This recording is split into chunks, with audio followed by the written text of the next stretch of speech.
Pak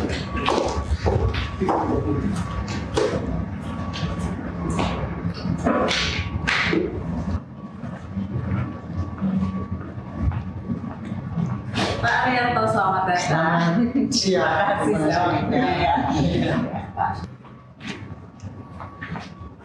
Mas Ari, selamat datang di studio gestur seperti ini. Silakan duduk. Nanti atribusi dan nama lengkap narasumber ketika pas masuk jalan ke dalam itu ada di sini. Jadi kita sudah sebutkan.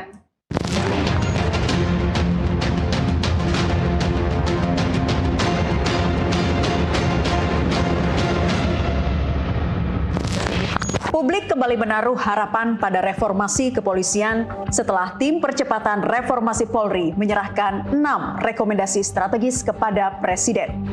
Mulai dari penguatan Kompolnas, evaluasi mekanisme pemilihan Kapolri, hingga pembatasan jabatan polisi aktif di luar institusi. Pertanyaannya, apakah ini benar-benar jadi titik balik reformasi atau hanya berhenti di atas kertas? Pertanyaan pertama saya ingin ke Pak Arianto. Setelah lebih dari 2 dekade, kenapa percepatan reformasi Polri terasa mendesak sekarang?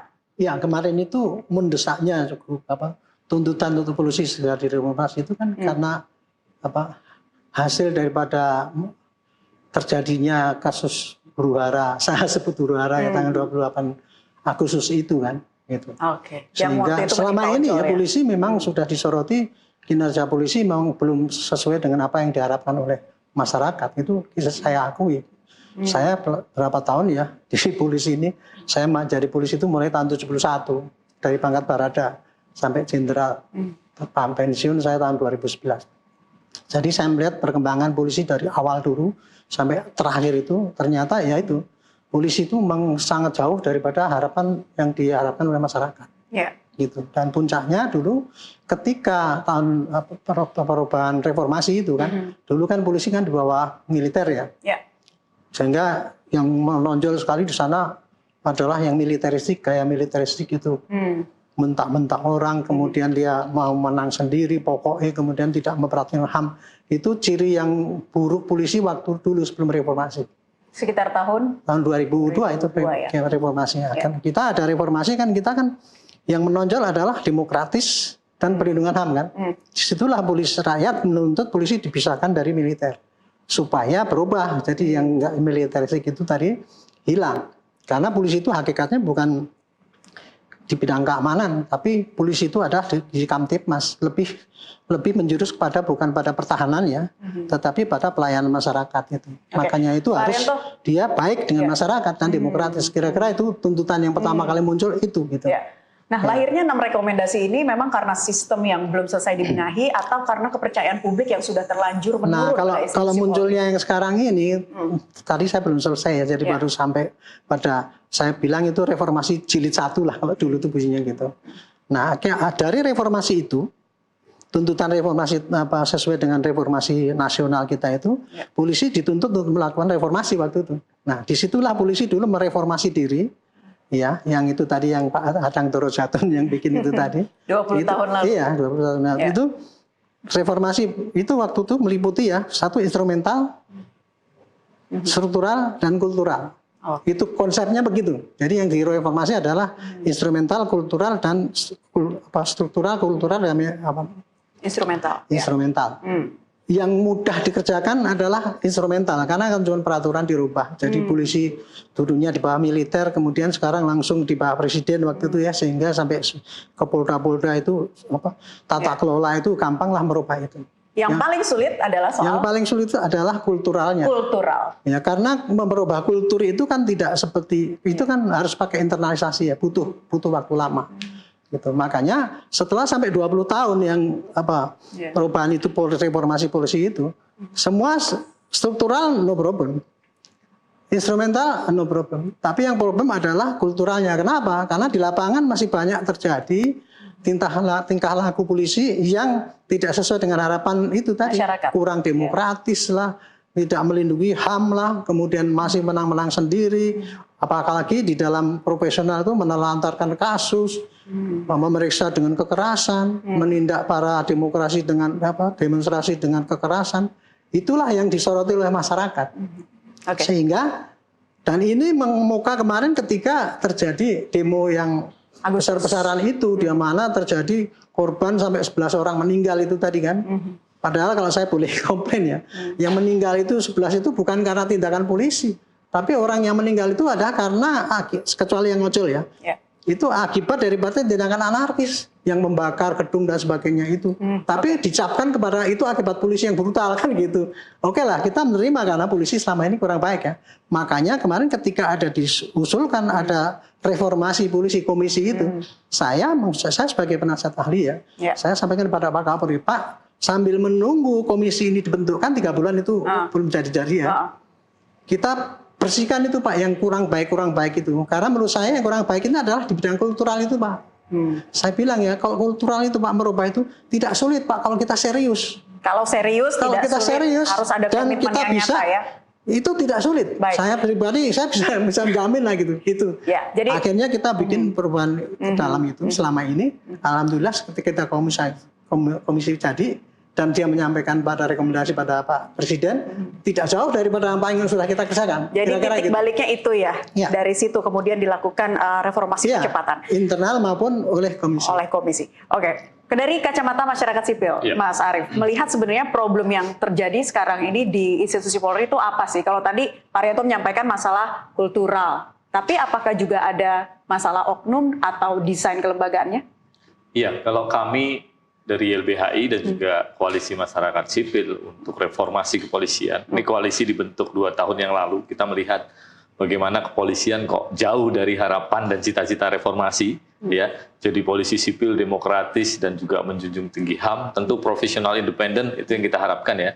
Tidak berpolitik, tidak kemudian berbisnis.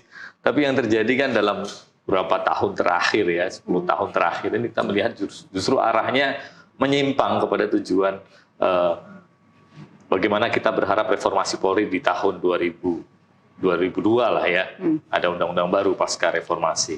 Nah, kalau kami melihat bahwa masalahnya bukan hanya masalah oknum, ya, bukan hanya masalah anggota, ini masalah struktural. Karena kalau kita berkaca dari berbagai kasus di seluruh Indonesia yang kebetulan ditangani oleh LBHI, ini masalahnya sangat sistematik. Bagaimana kalau kita melihat misalkan di Undang-Undang Kepolisian, gitu. Kewenangan yang dimiliki oleh kepolisian di Undang-Undang Nomor 2 Tahun 2002 itu begitu besar. Ada di pasal 14, pasal 15, ada yang namanya tugas, tapi juga ada yang namanya kewenangan. Yang itu sebetulnya ya sulit untuk dibedakan. Dan totalnya itu sampai dengan sekitar 23. Ya, itu pun ada klausul tugas lain yang diatur di dalam peraturan perundang-undangan. Yang itu bisa menjadi kewenangan kepolisian, termasuk juga kewenangan lain yang merupakan tugas pemolisian. Jadi ada pasal-pasal yang memang sangat lentur, sehingga tidak ada pembatasan kewenangan mengenai sebetulnya tugas pokok dari kepolisian itu apa. Sementara kalau kita melihat di dalam konstitusi, mestinya soal keamanan, ya, dan juga soal Kamtipmas pertama tadi disampaikan oleh Pak Ari. Kemudian yang kedua soal penegakan hukum, kemudian yang ketiga perlindungan, pengayoman terhadap masyarakat. Nah, ini yang kemudian jadi soal ketika dalam pelaksanaan tugas dan kewenangannya melebar kemana-mana. Ya. Dan yang kemudian perlu disoroti hari ini saya kira, kalau dalam konteks masalah struktural, itu kita bisa melihat bagaimana penegakan hukum terhadap aparat kepolisian. Tadi Pak Arianto sudah menyebut, kepolisian itu dituding bertanggung jawab terhadap 11 orang yang meninggal. Pertanyaannya, kenapa 11 orang yang meninggal itu sampai hari ini tidak diproses hukum dalam arti, ini ada tindak pidana, ada kematian, tidak diusut tuntas. Sebetulnya siapa pelaku sebenarnya? Coba sebentar, saya mau tanya termasuk dulu, Pak Arianto. Sebenarnya yang melindas. Ya, baik. Sampai hari ini tidak perlu clear. Penegakan hukumnya. Besok ada penasehat. Jadi bagaimana? Sementara yang demonstrasi di sidang, bahkan dikriminalisasi, diburu aktivisnya, sementara kepolisian yang melakukan tindak pidana itu bisa. Seperti apa jawabannya bebas. Pak Arianto? Ya, itulah yang saya lihat selama ini ya. Di dalam setiap demo itu ya, kalau kita penanganan demo yang kemudian berkembang menjadi perusuh, itu yang terungkap hanyalah bahwa ini yang terjadi kayak gini, kemudian ini dibunuh karena gini-gini. Tapi tidak pernah ketemu siapa yang melakukan kerusuhan itu, dan tidak pernah ketemu siapa yang menyuruh itu. Makanya itu kemarin itu atas hasil itu, saya menyarankan pada Pak Kapolri, Pak, lain sesuai dengan yang dituduhkan apa, bukan dituduhkan, dituntut oleh para masyarakat koalisi ya. Kan ngomongnya gini loh, polisi itu bunyinya aja itu perkapnya kan penanganan apa tindakan anarkis, penanganan unjuk rasa. Mestinya kan pelayanan gitu. Kita robah. Sekarang SOP-nya itu kita robah menjadi pelayanan. Pelayanan para demonstran itu. Jadi sekarang ini dengan perkap yang baru itu prosedurnya, kalau kita menghadapi demo maka yang terdepan adalah Polwan mengatakan selamat datang. Kalau perlu kita kasih minum untuk para pendemo itu supaya dia bisa menyampaikan hak berbicaranya itu. Jadi mindset anggota yang di lapangan itu sudah dirubah seperti itu. Dan saya sarankan juga, di samping itu Pak, harus ada tim khusus yang mendeteksi siapa perusuh yang akan masuk. Karena tidak pernah ada tuh yang namanya demo besar itu tanpa perusuh. Kemarin sudah dibuktikan itu. Buktinya demo buruh kemarin kan ketangkap itu orang-orang yang perusuh-perusuh itu. Karena ada ke situ. Jadi kita membedakan ya antara para penyampai unjuk rasa harus kita lindungi. Karena memang polisi melindungi orang yang menyampaikan HAM hak bicara itu. Tapi itu yang dulu yang keliru pemahaman karena dulu penanganan. Sehingga mindset daripada aparat itu kalau ke lapangan ya itu cuma menjadi barikade dia seakan-akan nggak boleh masuk kan gitu. Nah, ini kasihan anggota di lapangan jadi bentengan itu yang dilemparin gitu-gitu harus itu yang perubahannya kira-kira di situ. Tadi yang ditanggapi dari Koalisi Masyarakat Sipil adalah soal para korban yang kemudian ini harus meninggal dunia. Ya ini kan tidak pidana ya, ada peristiwa pidana orang meninggal mestinya harus diusut. Ini sebetulnya siapa pelakunya? Termasuk tudingan kerusuhan itu direkayasa ini oleh siapa?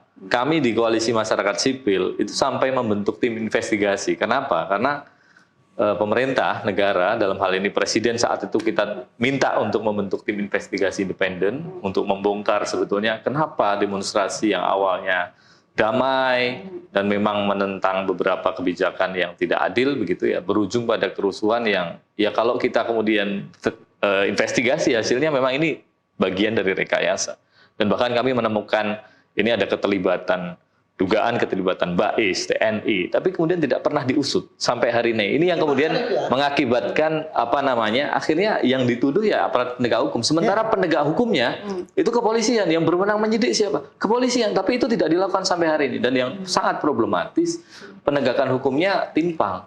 Justru sekarang masyarakat yang demonstrasi itu diadili. Del Pedro, Kharik dan teman-teman di berbagai daerah itu harus mendekam di tahanan dan meskipun pada akhirnya bebas, ya tidak terbukti bersalah. Sementara sampai hari ini yang lindas juga masih bebas, hanya dihukum etik. Jadi tidak adil itu. Sangat-sangat tidak adil. Pak Arianto, dan tadi yang meninggal ini tidak diusut sampai hari ini. Jadi, ini menjadi salah satu concern juga dong harusnya dari 6 rekomendasi reformasi. Memang kenyataannya kayak gitu. Saya sendiri ya sebagai polisi ya untuk kasus-kasus yang seperti itu kemarin itu Pak saya menyarankan harus saja TGPF karena kalau hanya polisi yang ngusut nggak akan bisa terbuka. Karena apa? Saya nggak bisa mengungkap di sini, nggak enak ya. Walaupun semua publik sudah tahu lah siapa yang pelaku yang di belakang itu yang patut diduga ya bahwa itu. Tapi nggak berani ngomong kan gitu. Dalam hal ini Pak, saya mengatakan bukan polisi tidak menegakkan hukum untuk itu Pak. Karena kultur kita yang sekarang itu masih ada kayak gitu Pak. Gitu. Jadi polisi itu enggan kalau itu mengungkap wah ini ada keterlibatan daripada ini. Karena apa? Polisi itu ya di samping di dalam ranah negara itu Pak ya. Kapolri itu wajib menjaga integrasi antara polisi dengan TNI.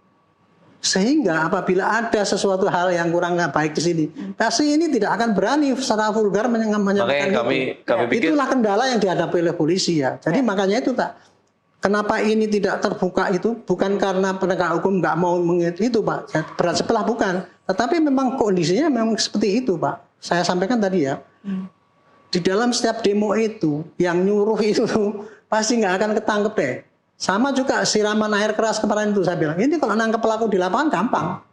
Tetapi untuk yang nyuruh siapa, motifnya apa itu tidak akan terungkap sampai sekarang. Ya, maka dari itu, itu tadi saya sampaikan bahwa tuntutan kami bukan ke kepolisian, bukan ke Kapolri, tapi atasan Kapolri kepada Presiden Republik Indonesia saat itu, bahkan juga ke DPR RI, karena ini bicaranya sudah politik, ya, politik hukum, bukan lagi bicara penegakan hukum dalam konteks Agustus September kemarin.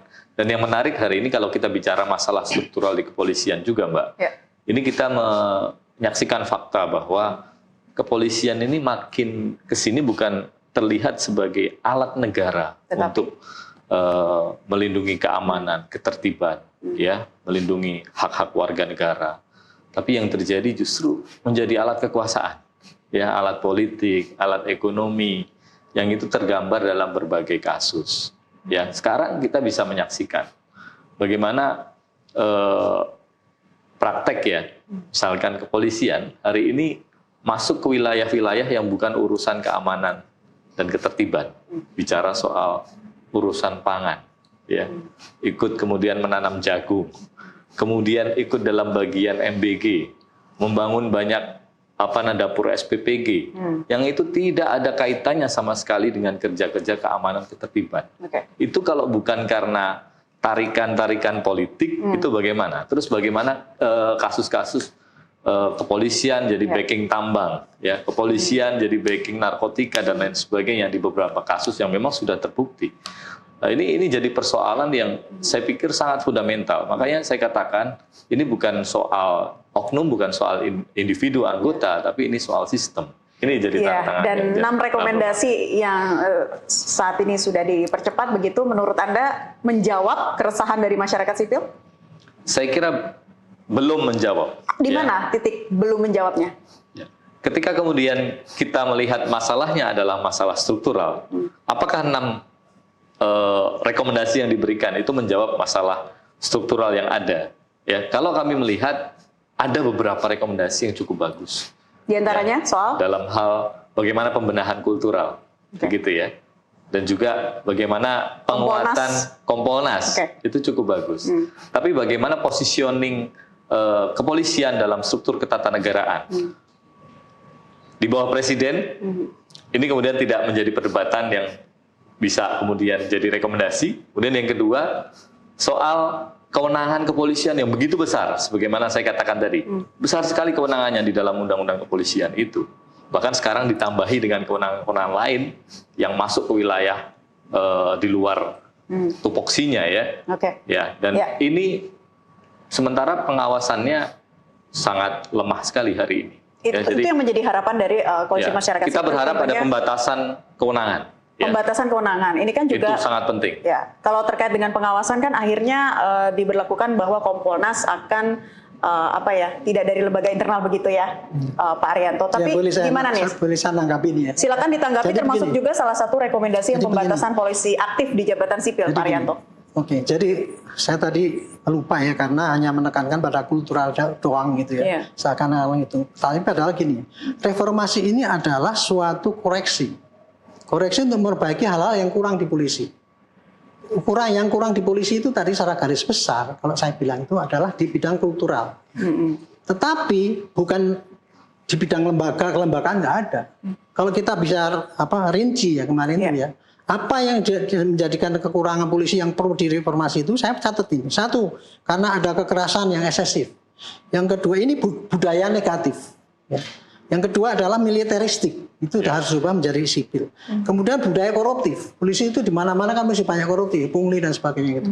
Kemudian pamer kekayaan. Kemudian silent blues Jadi gini, kalau ada polisi salah cenderung dilindungi. Kan itu gitu. Terus kemudian fanatisme korps. Jadi polisi kebanyakan lebih membela korpsnya itu ya. Ini turunan dari era militer. Kalau militer itu memang mati hidupnya adalah yang nomor satu korpsnya. Walaupun dia melanggar hukum, mati pun dia demi korpsnya gitu. Tapi polisi nggak boleh kayak gitu. Kemudian lagi impunitas. Impunitas itu adalah apabila ada polisi bertindak salah. Kebanyakan dia cuma kena etik tapi tidak kena pidana kan gitu kan? Betul. Itu. Kemudian menghalalkan semua cara, memanipulasi bukti dan sebagainya. Ini saya akui, ini banyak sekali Pak Arianto, ada berapa tuh? Ini ada 9. Hedonis. Indonesia itu adalah ini kelemahan-kelemahan yang disoroti oleh publik itu kemarin. Ini harus direformasi di bidang budaya negatif. Tetapi saya bisa umumkan sekarang juga di bidang kelembagaan. Satu, pengawasan di internalnya itu sangat lemah. Yang kedua, sangat lemah ya, sangat garis lemah, bawah saya ya. bilang. Sangat lemah. Yang kedua, pengawasan eksternal juga masih lemah, Kompolnas. Ya. Saya Pak ya 10 tahun yang lalu saya sudah mengusulkan Kompolnas itu harus di dalam diskusi di mana-mana, Kompolnas itu harus diperkuat. Diperkuatnya apa? Tidak hanya di Perpres tapi naik dalam undang-undang, karena Kompolnas itu dulu waktu reformasi pertama kali itu amanatnya adalah harus di undang-undang Pak, tapi hanya di Perpres kan kemarin. Dan Kompolnas dulu apa? Cuman apa? Memberikan saran kebijakan pada presiden mengenai anggaran dan sebagainya, calon Kapolri, dan menampung keluhan masyarakat dan kemudian menyampaikan pada Polri. Jadi dia nggak ada fungsi pengawasannya.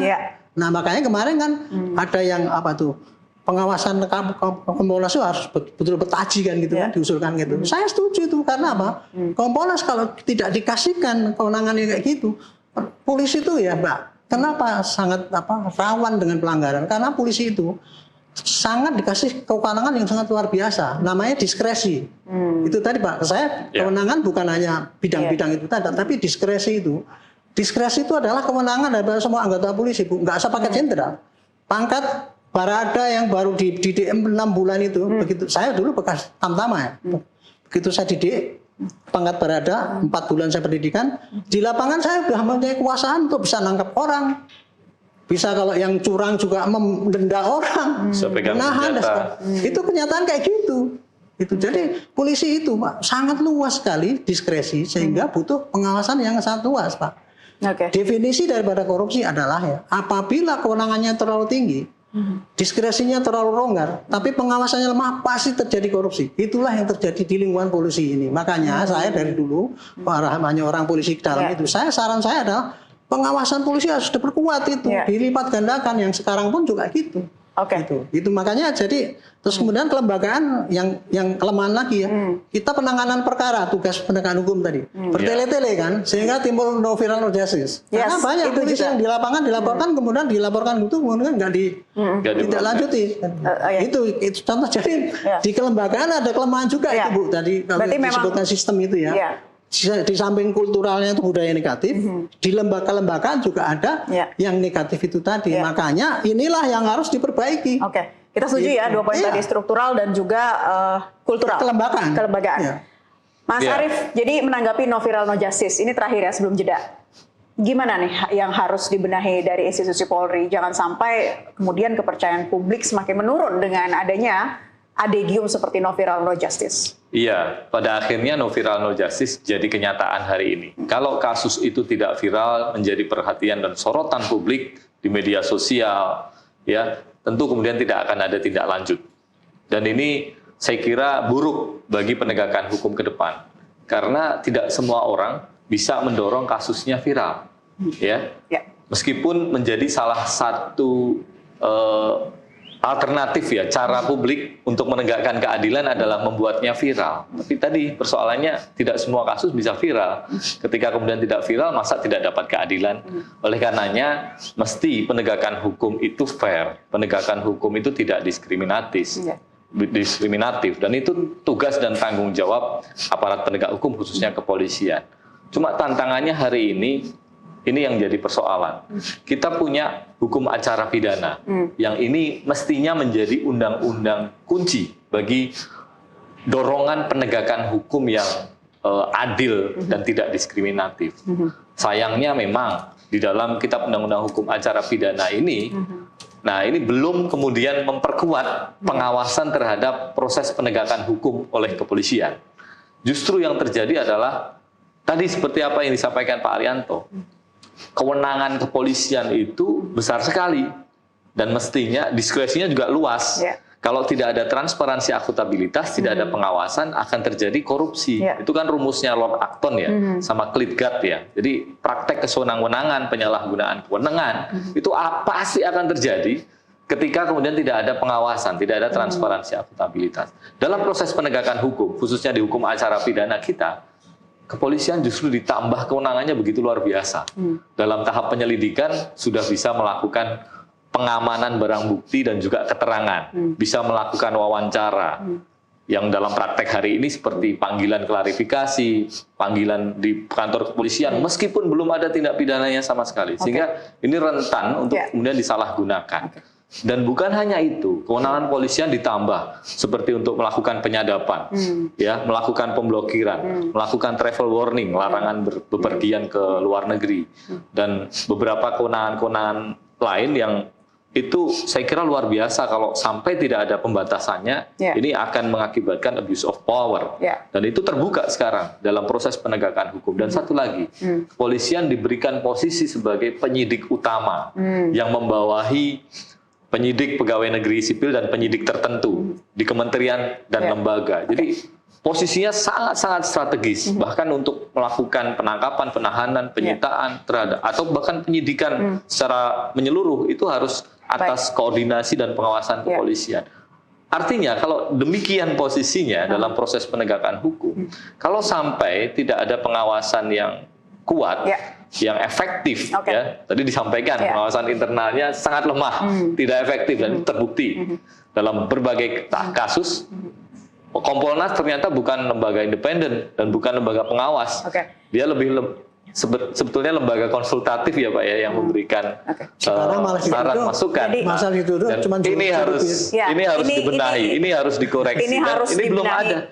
Justru KUHP yang baru ini sayangnya baru disahkan tahun kemarin. Nanti kita akan bahas setelah ini ya, Mas Arief dan juga Pak Arianto dan juga pemirsa, seperti apa nantinya Kompolnas menjalankan tugas dan tanggung jawabnya yang lebih besar lagi. Gestur akan kembali usai jeda.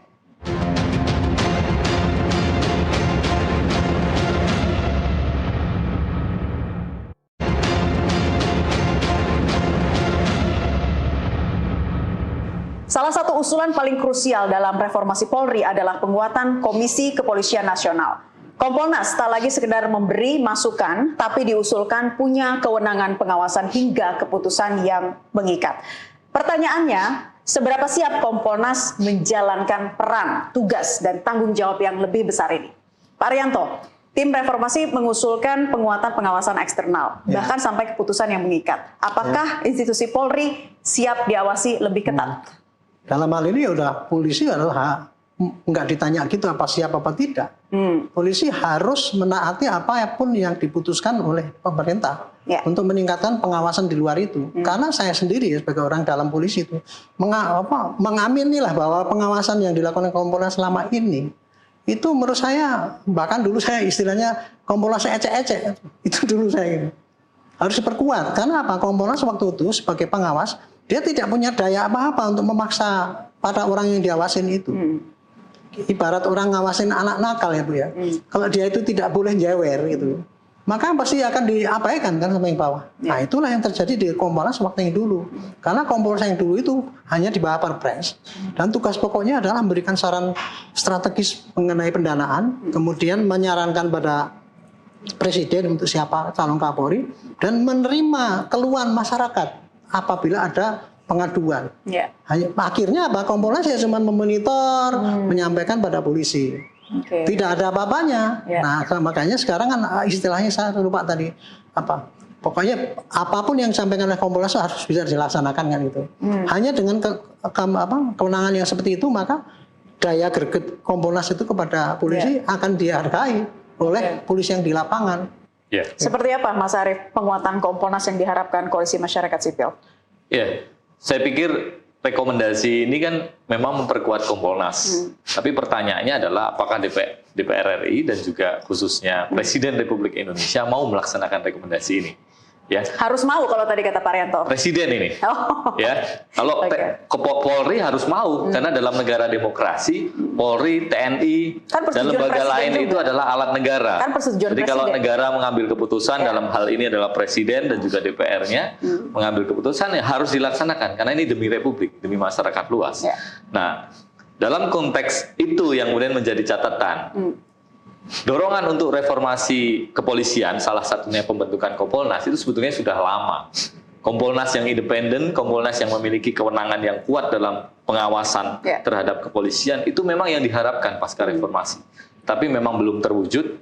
Dan sebetulnya di tahun 2023 ketika Menko Polhukam waktu itu membentuk tim percepatan reformasi, itu juga ada rekomendasi kepada Presiden, masih Jokowi saat itu, untuk melakukan pembenahan terhadap posisi Kompolnas, ya. Tapi sampai kemudian beliaunya selesai jadi Presiden tidak dilaksanakan, dan kita tidak berharap itu dibiarkan oleh Pak Prabowo. Pak Prabowo harus benar-benar serius menindaklanjuti kalau memang rekomendasinya adalah memperkuat Kompolnas. Nah, pertanyaannya adalah Kompolnas yang seperti apa tadi ya? Hari ini Kompolnas ditempatkan di dalam undang-undang kepolisian, bahkan anggarannya itu oleh kepolisian juga, ya. Dan yang menarik adalah posisi Kompolnas itu sebetulnya eksekutif. Kenapa? Karena ada di bawah koordinasi Menko Polhukam kalau dulu ya, sekarang Menko Polhukam ya. Yang kemudian di dalamnya ada Mendagri, kemudian ada dari kepolisian, terus kemudian merekrut komisioner-komisioner, begitu. Pertanyaannya adalah bagaimana mereka bisa independen ketika posisinya di bawah kementerian, begitu kayak. Bagaimana mereka bisa independen bekerja ketika kemudian anggarannya juga bersama-sama dengan kepolisian. Nah, ini kan jadi persoalan. Sehingga kalau kemudian mau mendesain Kompolnas yang kuat, ini Kompolnas yang memang betul-betul punya dasar hukum yang kokoh melalui undang-undang. Ya, dan kewenangannya betul-betul kewenangan yang memang ini kuat ya, bukan sekedar memberikan saran, tapi bahkan bisa melakukan investigasi, bahkan bisa terlibat dalam proses seleksi, ya, termasuk juga misalkan memberikan sanksi, ya, yang sifatnya mengikat. Ini cukup menarik dalam catatan rekomendasi itu. Tapi pertanyaannya adalah Presiden dan juga DPR nantinya kalau ini jadi undang-undang ya, apakah akan mau kemudian berkomitmen untuk mereformasi sejauh ini? Mestinya iya, kalau kita bicara dan serius untuk kemudian membenahi kepolisian kita. Karena kalau kepolisian itu baik, kepolisian itu profesional, independen, yang untung kita semua kok. Akan dicintai masyarakat ya. Masyarakat pastinya juga sangat bahagia dan keadilan yang selama ini jadi cita-cita negara hukum Indonesia ini bisa tercapai. Tapi kalau tidak, ya ini jadi soal gitu ya. Pak Arianto, Anda sudah mendengar belum desainnya nanti seperti apa sih Kompolnas yang baru nanti? Harus punya dasar hukum. Usulannya itu tadi kan, yang disampaikan oleh Pak Mahfud itu tadi. Esensinya adalah apa yang dulu kita gagas untuk perkuatan Kompolnas itu. Karena Pak Mahfud itu ya, saya menerima dari situ tuh, bukan sekali ini aja, saya berapa kali diskusi dengan Pak Mahfud itu ya. Sehingga artinya dia ini bukan ide baru ya Pak ya? Bukan, ini itu ide udah yang lama, sudah yang lama. dibutuhkan adalah kemauan politik ya. Bahkan saya keberanian politik di dalam ya, podcast saya dulu saya katakan, saya dengan Pak Bekto. Pak Bekto itu mantan Kompolnas waktu itu. Saya podcast sama-sama, kita bahas Pak, kenapa kita kewenangan Kompolnas itu. Beliau sendiri juga mengatakan, Pak Bekto itu mengatakan, Pak, itu Kompolnas itu dulu mestinya itu di undang-undang, Pak. Perintah reformasi itu bukan di Perpres. Dulu Kompolnas itu kan dulu kan di bawah undang-undang kepolisian, Bang, dibentuk Kompolnas gitu ya. Dan itu bukan dari undang-undang tersendiri. Nah, ini kelihatannya mudah-mudahan nanti akan diangkat menjadi undang-undang tersendiri untuk Kompolnas. Jadi fungsinya pasti akan diperlebar itu tadi, Pak. Diperluas seperti itu. Mudah-mudahan bisa ditampung. Kalau saya pribadi ya, Pak. Saya sebagai polisi bukan belain polisi jelek itu kemudian satu tutupin, enggak. Saya itu semangatnya adalah memperbaiki bagaimana polisi itu baik. Kan gitu. Yang penting adalah caranya untuk memperbaiki itu. Jangan kita kerusak-kerusu kan gitu kan. Makanya itu kalau seperti penguasaan Kompolnas, ini menurut saya suatu keharusan memang. Karena polisi itu memang ada itu tadi diskresi yang terlalu luas itu tadi. Kalau pengawasannya itu lemah, ya pasti akan nggak kita ngomong apapun mesti tetap jelek terus. Iya, dan ada catatan, Mbak. Rekomendasi untuk mendorong adanya Kompolnas yang independen, yang memiliki kewenangan kuat, dan sehingga bisa bertaji dalam mengawasi peran kepolisian. Ini bukan solusi jangka pendek, ini solusi jangka panjang karena membutuhkan adanya regulasi kan. Nah, ini yang saya kira menjadi tantangan Presiden dan menjadi pertanyaan juga sembari kemudian kita menunggu ini keputusan Presiden terkait dengan Kompolnas yang kita cita-citakan misalkan ya untuk efektif mengawasi, ada tidak untuk perbaikan pengawasan? Misalkan di level internal yang bisa dilakukan. Dan saya kira saya belum melihat itu. Misalkan di pengawasan internal yang tadi disebutkan memang jelas tidak efektif, jelas buruk, yang dampaknya adalah justru diskriminasi penegakan hukum, impunitas terhadap aparat kepolisian yang melakukan kejahatan. Itu saya tidak melihat rekomendasi yang cukup mumpuni. gitu ya. Sekarang ini kan pengawasan di internal itu dilakukan oleh Divpropam, Wasidik, sama satu lagi pengawasan umum ya, Irwasum gitu ya. Nah, terus kemudian kalau ada pelanggaran-pelanggaran etik profesional itu kan benar-benar yang proses itu adalah kepolisian sendiri. Dan selama ini kita sering melihat praktek-praktek tidak independen, praktek-praktek spirit the cops yang melindungi tapi yang negatif begitu ya. Dalam kasus Sambo kita melihat, dalam kasus Napoleon Bonaparte ya, yang mana justru melindungi dan ini menciderai sebetulnya dan memperburuk citra kepolisian. Nah, saya berpikir bahwa rekomendasi yang harusnya masuk adalah juga pembenahan dalam pengawasan internal. Misalkan bagaimana pelibatan publik ya, pelibatan akademisi, praktisi, para aktivis hak asasi manusia yang selama ini juga kemudian aktif mendorong perbaikan di internal, begitu itu juga dilibatkan. Ini yang saya kira tidak saya lihat ya, bagaimana solusi jangka pendeknya ini ya, yang memang sangat dibutuhkan. Betul. Sambil menunggu begitu ya reformasi Kompolnas yang lebih kuat lagi, yang siapa tahu juga harapannya bisa punya dasar hukum yang kokoh. Bagaimana tadi menjawab pertanyaan dari Mas Arief? Tadi yang sampaikan Pak Arief tadi ya, itu bukannya dimasukkan dalam apa saran Pak, sudah masuk Pak. Dari yang 3.000 itu, esensinya yang 6 itu tadi, itu termasuk pembenahan internal. Kan disampaikan, ini ada 20 SOP yang harus diperbaiki. Kelemahan pengawasan internal itu termasuk yang harus diperbaiki. Itu tadi yang saya sebutkan, perbaikan internal itu tadi, itu bisa dilakukan segera, nggak usah menunggu nanti harus ada peraturan baru kan, karena itu kuncinya untuk memperbaiki yang itu tadi, yang sampaikan saya bilang 1 sampai 9 itu tadi, itu bisa dilakukan nggak usah nunggu undang-undang Pak. Cukup dengan merubah SOP. SOP-nya kan sudah disarankan, dia kan ada 20 atau berapa yang dikaji itu Pak. Disarankan untuk diperbaiki. Nah, sementara itu Pak, di transformasi internal Polri Pak, selama 3 bulan ini Pak, itu justru saya kan sebagai ada di dalam tim itu juga. Itu kita sudah merubah ya, memberikan petunjuk yang saya sebut namanya buku Dudun.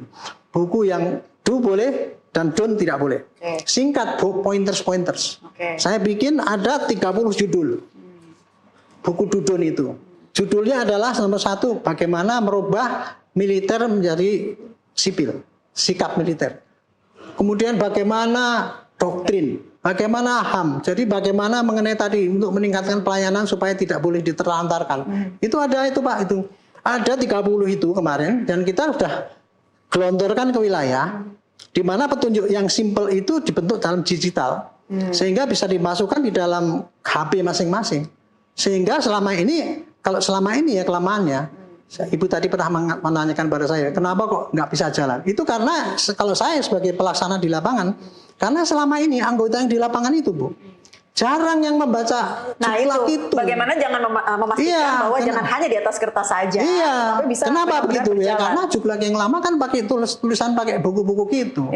Sementara itu hanya diktekan waktu itu pertama kali penataran gitu ya. Saya dulu pernah bikin juklak mengenai bagaimana implementasi HAM. Saya bikin tahun 2008 kalau nggak salah. Dengan LBH juga saya bikin tuh.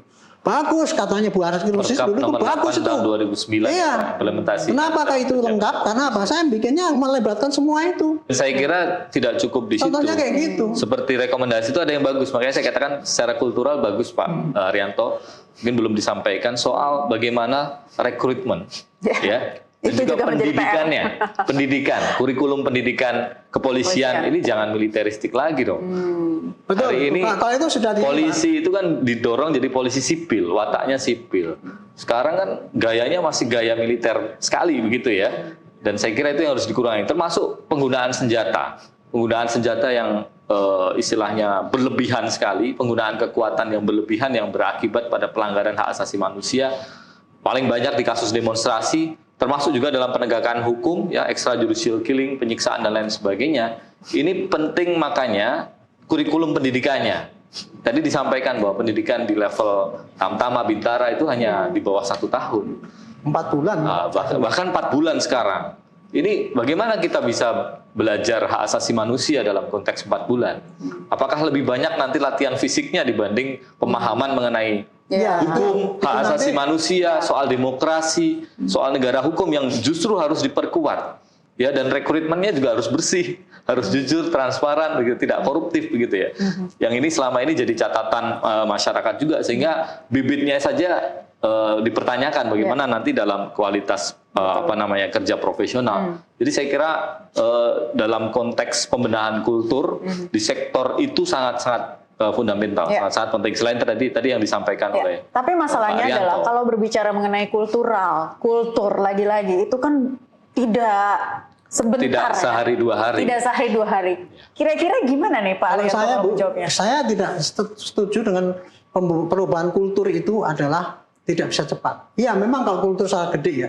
Tapi kalau perubahan perilaku itu bisa dirubah, yang tadinya tuh semua terjadi pelanggaran. Dengan cara saya itu tadi sangat efektif itu. Kasih petunjuk yang jelas, yang melanggar langsung ditindak tegas, pimpinannya yang membiarkan pelanggarnya ditindak tegas juga. Pimpinannya di lapangan harus menjamin fakta integritas namanya, Pak. Saya jadi Kapolsek di sini ya, kalau sampai nanti terjadi anggota saya itu melanggar mengenai ini, saya copot, saya mengundurkan diri. Contohnya kayak gitu. Dan yang terakhir adalah, ukurannya adalah diwajibkan semua polisi di lapangan itu mengadakan survei, Pak. Kapolres mengadakan survei supaya dia tahu. Jadi jangan sampai, ini kaitannya dengan akuntabilitas ya. Jangan polisi sekarang ini puas hanya dengan survei ini 70% naik itu. Saya nggak begitu percaya itu, dan publik pun akan nggak enak kan lihat itu, nggak percaya. Lebih baik semua Kapolres boleh mengadakan survei di lingkungan masing-masing. Bagaimana ini? Bahkan Pak ya, saya mengusulkan petunjuk yang saya buat ini Pak, yang ada 30 judul ini Pak. Itu tidak ada barang rahasia. Nanti mungkin akan saya sampaikan, saya pasang petunjuk itu Pak. Itu cara polisi petugas itu.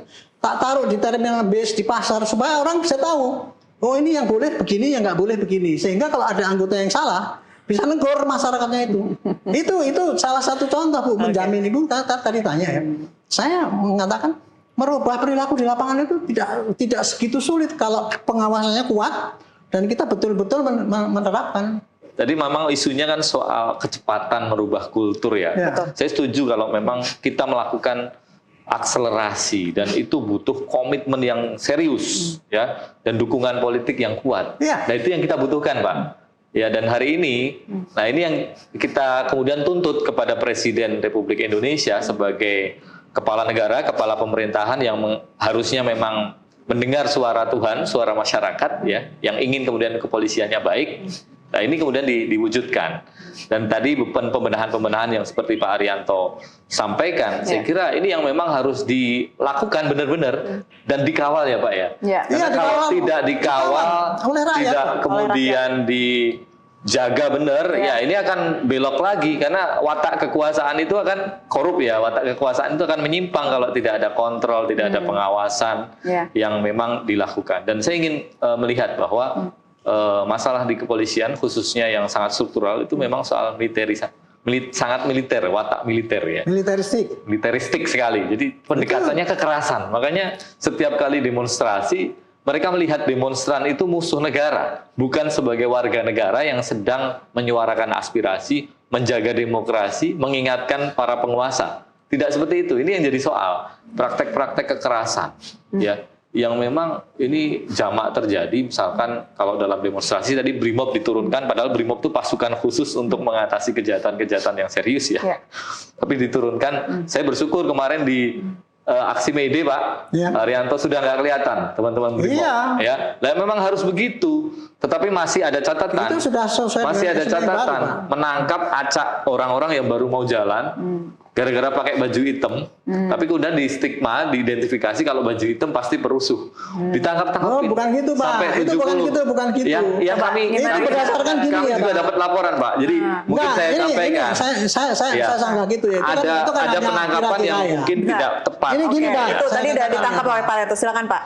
Itu adalah pola yang baru yang diterapkan oleh kita sesuai dengan saran saya. Satu, layani para pendemo dengan baik, menyampaikan. Tapi yang kedua, kirim tim yang untuk menginvestigasi mana yang perusuh. Nah, ketangkaplah orang itu Bu ya. Ditangkap ya. Kenapa itu ketangkap ya? Perusuh itu Pak. Ya itu ada teknik sendiri Bapak. Benar. Tapi kemudian ada juga sampai salah sasaran. Jadi kami dapat laporan, ini teman kami ikut ditangkap. Ya, ini karena ini laporan, Pak. Jadi saya bukan ngada-ngada. Iya. Kami itu mendapat laporan 70 sekian kan. Kemarin juga di press conference oleh Kapolda. Iya, itu. Tapi ada juga yang salah sasaran. Jadi memang karena ini uji coba, ya kita masih inilah. Tapi ke depan memang betul-betul harus hati-hati begitu ya. Dan yang penting saya melihat memang ada perubahan gitu yang cukup positif. Jadi saya bantah itu Pak Tio, kira-kira itu enggak. Saya sendiri Pak dilapori oleh Pak Gani itu adalah pemimpin daripada yang kemarin demo itu Pak. Gani. Pak Andi Gani itu kan kemarin yang itu kan di Monas Pak. Iya, enggak, ini dalam yang di depan DPR Pak. Artinya saya mengatakan ya.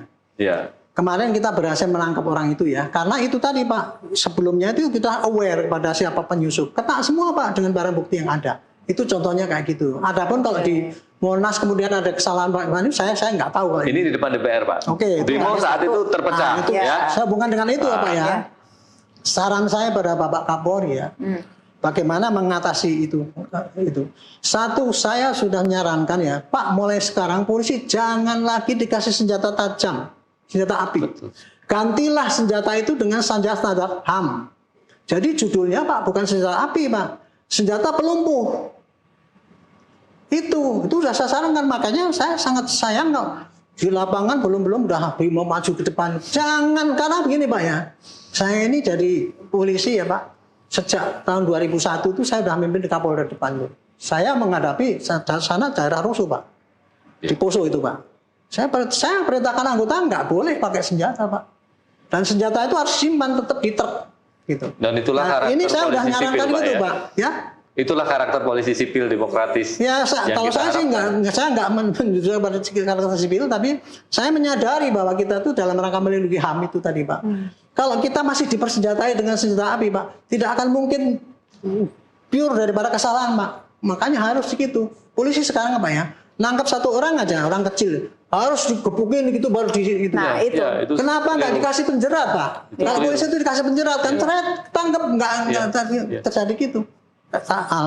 Mudah-mudahan nih polisi DPR juga mendengar Pak, supaya apa? Kalau polisi minta bantuan, robah semua senjata api yang ada di anggota di lapangan itu, diganti dengan senjata pelumpuh, itu pasti akan banyak terganggu. Bisa terlindung ya anggota. Yang kedua, anggota yang di lapangan tolong dilengkapi dengan alat yang dia tidak bisa celaka Pak dengan itu Pak. Pelindungannya harus kuat gitu. Jadi, ternyata banyak catatan yang harus dibenahi di tubuh institusi Polri. Teknik yang mudah, tapi sayangnya kok nggak dirubah itu. Dan publik tentu tidak hanya menunggu dokumen ya, tetapi juga perubahan yang benar-benar nyata dan terasa. Kami akan kembali sesaat lagi.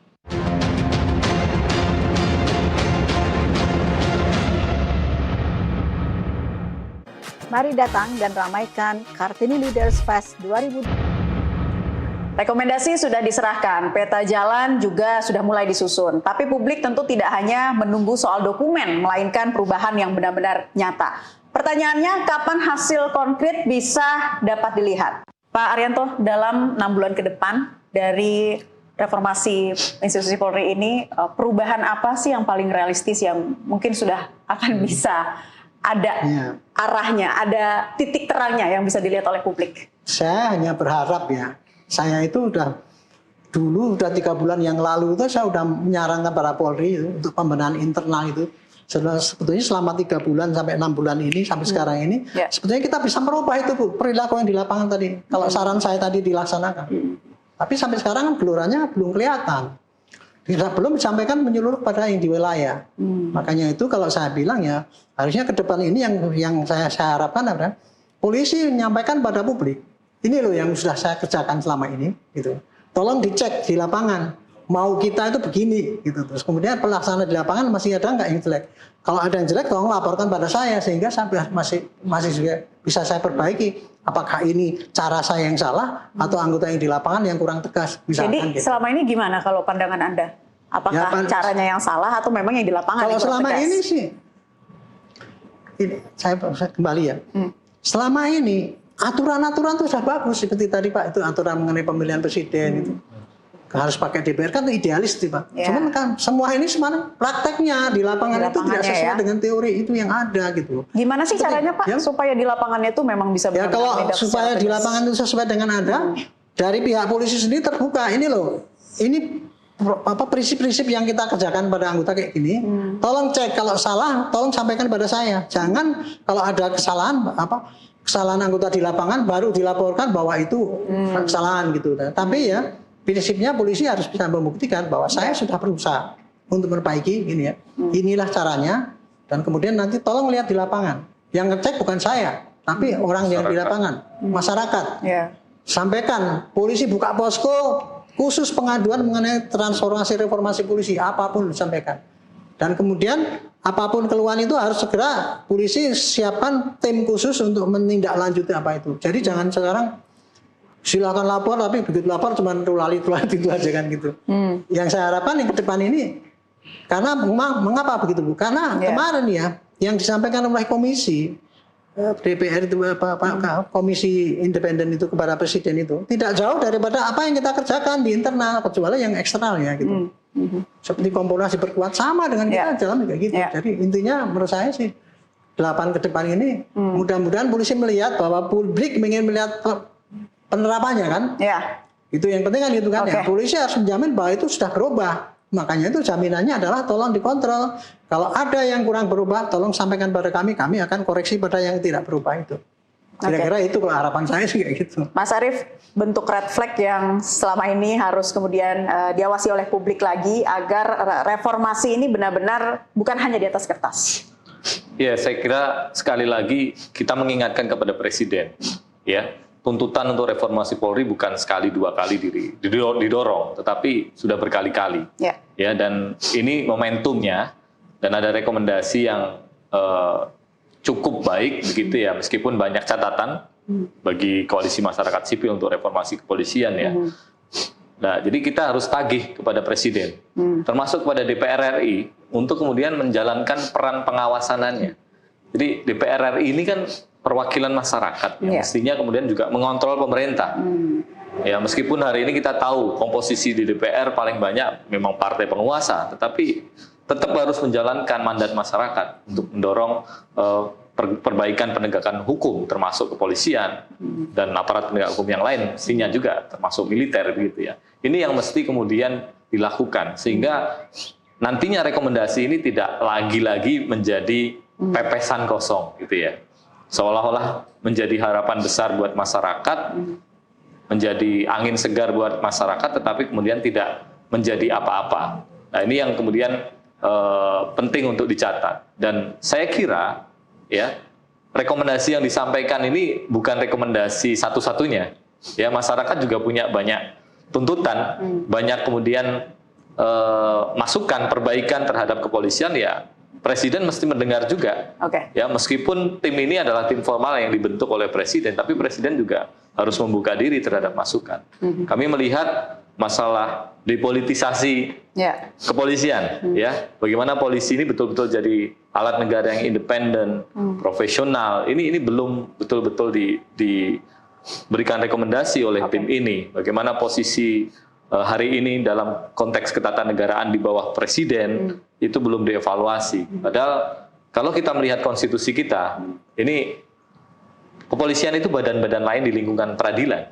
Kemudian yang kedua fungsinya di konteks keamanan di pasal 24 dan juga pasal 30 konstitusi. Tapi ini memang kemudian belum dilihat. Kami mendorong agar ini juga dikaji, begitu ya, meskipun tidak dalam jangka pendek, ya, supaya polisi jangan sampai jadi alat politik, jadi alat pemenangan pemilu kada, begitu ya. Yang ini kan akhirnya jadi masalah besar, begitu ya. Dan kemudian juga demilitarisasi, karakter militerisasi, militeristik polisian itu kuat sekali. Ini harus benar-benar sangat serius dan tidak bisa kepolisian sendiri, harus ada dorongan kuat dari Presiden. Sementara hari ini tantangannya adalah Presiden justru memperkuat militerisme.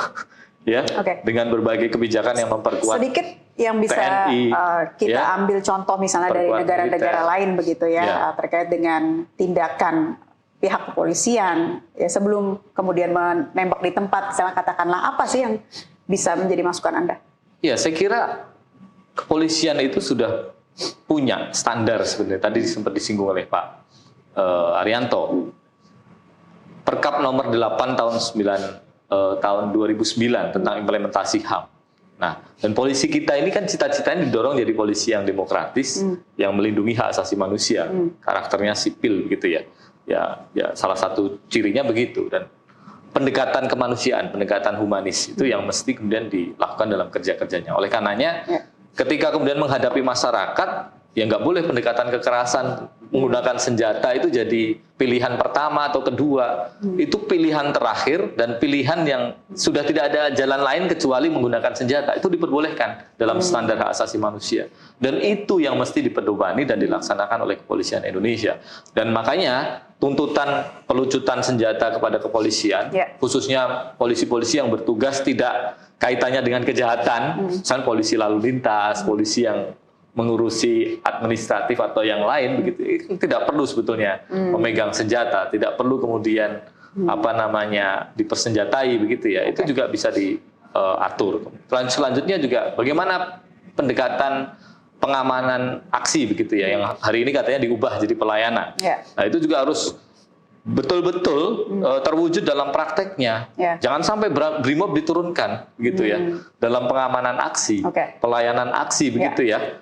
Nah, ini kan tidak sesuai dengan tugas dan fungsinya. Dan penggunaan senjata api selama ini tidak ada kontrolnya, Mbak. Makanya terakhir banyak terjadi untuk Mas Arief, penyalahgunaan. Sebelum 2029 ya, apa yang harus berubah di tubuh Polri? Apa yang paling mendesak? Kekuasaan, pengawasan, atau budaya? Saya kira pembatasan kewenangan ya, terkait dengan kewenangan yang begitu banyak, begitu besar, dengan diskresi yang begitu luar biasa tanpa pengawasan, ya ini yang kemudian harus dibenahi, harus diperkuat, dan betul-betul diperkuat pengawasan terhadap kepolisian, baik itu di internal, yang saya kira pelibatan publik, pelibatan masyarakat sipil harus ada, ya tidak boleh hanya internal saja, sehingga independen keputusannya, akuntabel keputusannya. Eksternalnya, soal Kompolnas ya betul-betul direalisasikan, bukan hanya kemudian jadi wacana dan akhirnya jadi tumpukan rekomendasi seperti yang lalu-lalu. Sekali lagi, Presiden dan DPR harus kita dorong, kita ingatkan, kita tuntut untuk mewujudkan hal tersebut ya. Dan saya kira yang menjadi soal juga ini lagi-lagi, saya akan bicara soal Kitab Undang-Undang Hukum Acara Pidana yang justru kemudian berkebalikan dari semangat reformasi kepolisian yang mestinya membatasi kewenangan, memperkuat transparansi akuntabilitas, tapi yang terjadi justru menambah kewenangan dan transparansi akuntabilitasnya justru hilang, ya justru lemah. Nah ini akan jadi kegagalan reformasi kepolisian. Maka dari itu kami mendorong KUHAP ini juga harus dibenahi, KUHAP ini juga harus direvisi, ya. Kalau tidak, yang terjadi adalah lagi-lagi membuka pintu kesewenang-wenangan, penyalahgunaan kewenangan. Pak Rianto, bagaimana saatnya semangat reformasi ini bisa menjadi momentum perubahan yang lebih baik bagi tubuh institusi Polri? Ya, polisi harus memanfaatkan momentum ini betul-betul ya, karena kemarin sudah ada pada puncak-puncaknya masyarakat itu kecewa ya. Dengan tugas polisi, dia sebutkan itu tadi, kelemahan-kelemahannya yang saya sebutkan tadi, budaya negatifnya itu ada 8, ada 9 bahkan. Kelembagaannya ada 9 juga, 9 poin yang kelemahan itu. Itu dituntut untuk dirubah gitu kan. Polisi kemarin sudah meramu caranya merubah yang gini, yang bisa saya kerjakan sendiri, inilah sudah ada gitu. Dan itu sudah mulai diterapkan, cuman menurut saya kurang getar lah, kurang gregetnya itu kurang, sehingga sampai di lapangan cita-cita untuk merubah itu belum sampai untuk yang terjadi di lapangan. Nah, dengan adanya momentum ini, komisi itu menyampaikan saran kepada Bapak Presiden, ternyata yang disampaikan itu ternyata tidak sangat bertentangan dengan kita punya kehendak harapan gitu ya. Seperti contoh tadi kan, yang kita khawatirkan kan dulu itu kan kalau seandainya kemudian dalam rangka merubah ini kemudian polisi langsung ditaruh di tempat menteri gitu misalkan, kemudian ini gitu, jadi mendegradasi kedudukan polisi. Itu kan kalau menurut hemat saya, karena itu tidak menjawab masalah, karena itu kan membuat masalah baru yang belum tentu hasilnya kayak apa gitu kan. Karena ini komisi yang baru yang dibikin ini betul-betul objektif kan, sudah menyampaikan semua, ada 3.000 itu. 3.000 masalah itu dituangkan ke situ semua, dan kemudian beliau mengambil inilah jalan yang terbaik. Itu pun mereka masih menyampaikan alternatif. Presiden sudah memilih gitu. Nah, dengan pilihan seperti ini, maka ini jadi taruhan polisi. Sudah ini dikasihkan jalan yang terbaik, mana buktinya di lapangan. Itu harus polisi sekarang harus ini, ukuran keberhasilan atau kebaikan polisi jangan diukur lagi dengan survei yang mendukung polisi, tetapi pada akuntabilitas daripada penilaian yang betul-betul fair gitu. Jadi pada kepuasan masyarakat. Kemudian misalkan contoh keberhasilan polisi menangkap perkara itu ya, bukan hanya cuman tulisan doang segini, tetapi harus berapa dia mampu menangkap penjahat, berapa dia mampu mengembalikan kerugian, berapa dia mampu menyelesaikan perkara dengan fair, terbuka gitu. Jadi tidak manipulasi data. Saya kira itu kuncinya. Terakhir adalah ya kontrol masyarakat harus diperkuat. Saya nambahin. Dan dikasih jalur kontrol masyarakat itu sehingga tidak hanya muspro ya menyampaikan tapi nggak diapa-apakan, tidak ada perubahan untuk polisi. Kalau pandangan saya sih cuma gitu ya, menggunakan masker. Saya nambahin sedikit, Mbak. Silakan. Yang konkret ya, saya kira harus kita lihat dalam beberapa waktu ke depan. Pertama, soal rangkap jabatan di kepolisian. Itu harus berhenti. Ya, tidak boleh ada polisi kemudian aktif jadi ketua KPK, ketua BNPT, masuk di lembaga-lembaga lain yang pada akhirnya tidak independen. Ya, yang kedua, soal kemudian impunitas. Ya, ini harus diakhiri. Ya, jangan sampai kemudian ada kepolisian melakukan tindak pidana, kejahatan, tapi kemudian hanya dihukum etik. Tidak sampai kemudian putusan pengadilan. Ini yang saya kira kemudian harus kemudian kita lihat tidak terjadi lagi. Dan juga polisi ikut dalam konteks ketahanan pangan, ikut dalam konteks di luar tupoksinya, ya, ngurusi MBG, ini harus berhenti. Nah, kita tunggu buktinya. Kalau memang reformasi itu betul-betul terjadi. Kita semua menunggu bersama dan juga publik menunggu apakah rekomendasi ini benar-benar menjadi titik balik, jangan sampai berhenti sebagai agenda yang tertunda. Terima kasih para narasumber, Mas Arief Maulana, Koalisi Masyarakat Sipil untuk Reformasi Kepolisian, dan Irjen Purnawirawan Arianto Sutadi, Penasehat Ahli Kapolri, sudah bergabung di kesempatan Gestur kali ini. Saya Naila Husna pamit undur diri, kita berjumpa lagi di Gestur pekan depan. Sampai jumpa.